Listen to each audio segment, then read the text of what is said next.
துலாம் ராசி துலா லக்னத்துல பிறந்தவங்களுக்கு கர்ம பலன் எப்படி இருக்க போகுது, உங்களுடைய கர்மா என்ன அப்படிங்கிறது. சனி இது மாதிரி ஒரு நல்ல அமைப்புல இருக்கும் பொழுது உண்மையே சனி திசை யோகமாக இன்னும் யோகமை பல மடங்கு குருங்கிற திசை ஜாதகருக்கு நல்ல ஒரு அமைப்பை கொடுக்கக்கூடிய அமைப்புல இல்ல. சனிங்கிற யோகமான கிரகம் பாதிப்புள்ளாகிறார். அது பலன் கொடுக்க முடியாமல் தந்தையாருக்கும் ஜாதகருக்கும் பிரச்சனைகள். வணக்கம் மிரர் பக்தி சேனல் நேயர்களே, நான் உங்கள் அன்பான சயின்டிபிக் வேதிக் அஸ்ட்ராலஜர் அஸ்ட்ரோ அரிஞ்சி பேசுகிறேன். நல்லது நினைப்போம், நல்லதே நடக்கும். இந்த வீடியோ நம்ம என்ன பார்க்க போறோம்னா, துலாம் ராசி துலா லக்னத்துல பிறந்தவங்களுக்கு கர்ம பலன் எப்படி இருக்க போகுது, உங்களுடைய கர்மா என்ன அப்படிங்கிறது உங்களுடைய ஜாதகத்தில் இருக்கக்கூடிய கிரகத்தின் சேர்க்கை பொறுத்தே நீங்க தெரிந்து கொள்ளலாம். சாதகமான கிரக சேர்க்கை என்ன, சாதகம் இல்லாத கிரக சேர்க்கை என்னங்கிறது நீங்க தெரிஞ்சுக்கணும். யோகமான கிரகங்கள் உங்களுடைய லக்னம் ராசி துலாமுக்கு என்ன வருகிறது, யோகம் இல்லாதது எப்படி இருக்கு, அது எப்படி கடக்கிறது, அது என்ன மாதிரி காம்பினேஷன் இருந்தா எப்படி கொடுக்கும் அப்படிங்கறது இந்த வீடியோல பார்க்க போறோம். அப்ப பாருங்க, துலாம் லக்னம், துலாம் ராசி, சுவாதி நட்சத்திரம், சித்திரை நட்சத்திரம் 2 பாதம், கடைசி 2 பாதம், அப்புறம் விசாக நட்சத்திரத்துல முதல் 2 பாதத்துல பிறந்த நீங்க துலாம் லக்னம் ராசியாக இருக்கும் பொழுது உங்களுடைய யோகமான கிரகம் பாத்தீங்கன்னா சனி அண்ட் புதன். சனி திசையும் புதன் திசையும் அருமையான திசைகளாக வருகிறது. சனி திசை 19 வருஷம், புதன் திசை 17 வருஷம். சனி ராகு சூரியனோட சேர்வது தவறு, செவ்வாயோட சேர்வது அவ்வளவு நல்ல நன்மையை கொடுக்காது.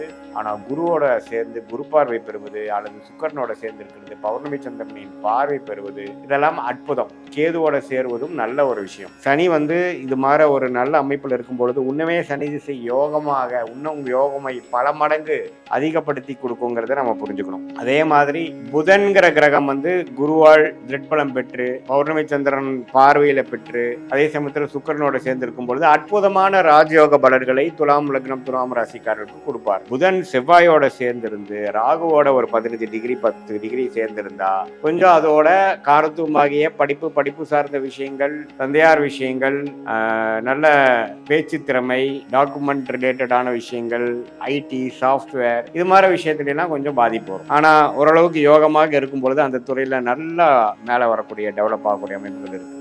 ராகு சனி சூரியனோட சம்மந்தம் இருக்காங்கிறது பார்த்துக்கணும். புதன் ராகுவோட சேர்வது தவறு, சனியோட சேர்ந்தாலும் கொஞ்சம் குறையும் அதோட படிநிலை. அதே மாதிரி செவ்வாயோட சேர்வதும் அவ்வளவு நல்லதில்லை. இதே மாதிரி குரு சுக்கிரன் பௌர்ணமி சந்திரனின் தாக்கம் பெறும் பொழுது அற்புதமான பலன்கள் இருக்கும். சனியும் கொடுப்பார், புதனும் கொடுப்பார். ராஜயோகம் பல மடங்கு நன்றாக வரும் அப்படிங்கிறத தெரிஞ்சுக்கணும். அது வயசு நல்ல ஒரு 25-30 வயசுக்கு மேல சனி திசை புதன் திசை நான் சொன்ன மாதிரி ஒரு அற்புதமான ஒரு கிரக சேர்க்கையில வரும் பொழுது அற்புதமான பல நன்மைகளை கொடுப்பார். நம்ம துறையில நம்ம முதன்மையான ஒரு நபராக கொண்டு வர கொடுப்பார் அப்படிங்கிறத நம்ம தெரிஞ்சுக்கலாம். ஸோ இது பொதுவான ஒரு அமைப்பு. சனி புதன் அமைப்பு எது மாதிரி சாதகம், எது மாதிரி அமைப்பு சாதகம் இல்லைன்னு தெரிஞ்சுட்டோம். இதே அவயோக கிரகம் துலா லக்னம் துலாம் ராசிக்கு என்ன இருக்குன்னு பார்த்தா குருங்கிற திசை ஜாதகருக்கு நல்ல ஒரு அமைப்பை கொடுக்கக்கூடிய அமைப்புல இல்லை. ஸோ குரு பாருங்க அவயோக திசையாக ராசி அதிபதி லக்னாதிபதி சுக்கிரனுக்கு பிடிக்காத ஒரு கிரகமாக வருகிறார். ஸோ அது மாதிரி நமக்கு வரும் பொழுது ராகுவோட ஒரு 10 டிகிரியில் போய் குரு மாட்டிட்டாருன்னா குரு சண்டால யோகமாகி நல்ல ஒரு அமைப்புகள் இருக்காது. குரு திசை பாடாப்படுத்தும். ஆனால் குருச்சந்திர யோகத்தில் இருக்கார், குரு செவ்வாயோட இருக்கார். அப்படிங்கிறப்போ செவ்வாயோட சேர்ந்திருக்காருன்னா நல்ல விஷயமாக இருக்கும். கேதுவோட சேர்ந்திருந்தாலும் கேல யோகமாக நல்ல அமைப்புகள் உண்டு. ஒரு அவயோகத்தை சில படி குறைப்பார், நம்ம பிரச்சனைகள் கொடுக்காமல் ஓரளவுக்கு சுமாரான திசையாக கொடுப்பார். அப்படிங்கிறத நாம கர்மாவின் அடிப்படையில இந்திய வேதத்தோட அடிப்படையிலான விஷயத்துல நம்ம புரிஞ்சுக்கணும். கிரக சேர்க்கையில தான் கர்மா வருதே ஒழிய எந்தெந்த கிரகம் எந்தெந்த இடத்துல இருக்குங்கிற பொறுத்து வரல. ஸோ கிரக சேர்க்கையில இதே குரு சனியோட சேரும் பொழுது சனிக்கு நல்ல பலனும் குருவுக்கு மிகவும் சுமாரான பலன்களும் கிடைக்குது. அதே மாதிரி சூரியனும் சனியும் சேருவது ரெண்டுமே பிரச்சனை. பித்ருகாரகனாகிய சூரியனும் பிரச்சனையாகிறார், சனிங்கிற யோகமான கிரகம் பாதிப்புள்ளாகிறார். அது பலன் கொடுக்க முடியாமல் தந்தையாருக்கும் ஜாதகருக்கும் பிரச்சனைகள் கொடுக்கிறார். இது மாதிரி பல காம்பினேஷன்ஸ் நமக்கு நன்மையாக இருக்கா தீமையாக இருக்கா அப்படிங்கிறத நம்ம பார்த்து நம்ம தெரிஞ்சுக்கலாம்.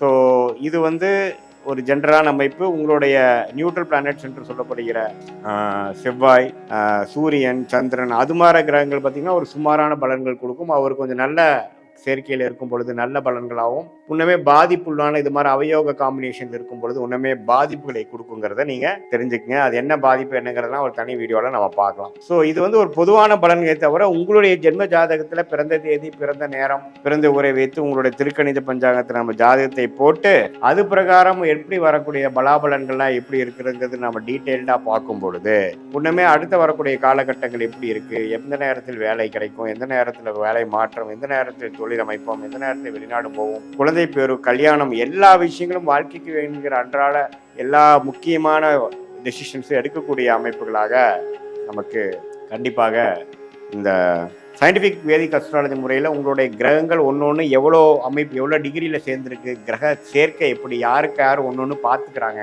அப்படிங்கிற பொறுத்து தான் உங்களுடைய கர்மவினை போன ஜென்மத்தில் செய்த பாவ புண்ணியங்கள்லாம் வந்து இந்த ஜென்மத்தில் வருதுங்கிறது நம்ம வாழ்க்கை சம்பவங்களாக உருவெடுக்குதுங்கிறது நம்ம புரிஞ்சுக்கிறோம். இது பொதுவான பலனை தவிர உங்களுடைய ஜென்ம ஜாதகத்தில் நம்ம உங்களுடைய ஜாதகத்தை போட்டு பிறந்த தேதி பிறந்த நேரம் வைத்து போட்டு அதை நம்ம துல்லியமாக பார்க்கும் பொழுது உள்ளமே வந்து அப்சல்யூட்ல கரெக்டாக நம்மளுடைய டெசிஷன் மேக்கிங் வேணுங்கிற டைம் லைன்ஸை எப்படி ஒரு கூகுள் மேப் ட்ராவல் பண்ணுறவருக்கு ஒரு நல்ல ஒரு துணையாக இருக்குதோ அதே மாதிரி நம்ம வாழ்க்கையில் வாழக்கூடிய கிளாரிட்டி இல்லாத நேரத்தில் இந்த சயின்டிஃபிக் வேதிக் அஸ்ட்ராலஜி நல்ல ஒரு அமைப்பை கொடுத்து நம்மளுடைய அடுத்து வரக்கூடிய காலகட்டங்கள் ஷார்ட் டேர்ம் லாங் டேர்ம் எப்படி இருக்குது, எதை காட்டுது, நம்ம போகிற டைரக்ஷன் கரெக்டா அப்படிங்கிற ஒரு டபுள் கன்ஃபர்மேஷன் செய்யக்கூடிய ஒரு அமைப்பாக இருந்து எல்லாத்தையும் உத்வேகப்படுத்தி கிளாரிட்டி கொடுத்து நம்மளுடைய கர்மாவை நாமளே தெரிந்து கொண்டு அதுக்கு தகுந்த மாதிரி வாழ்க்கை திட்டங்களை செயல்பட்டு நம்ம போனோம்னா வாழ்க்கையில் எதிர்நீச்சல் போடாமல் சமய விரயங்கள் பொருள் விரயங்கள் செய்யாமல் வாழ்க்கையில் எளிதில் வெற்றி பெற முடியும் என்று சொல்ல விரும்புகிறேன்.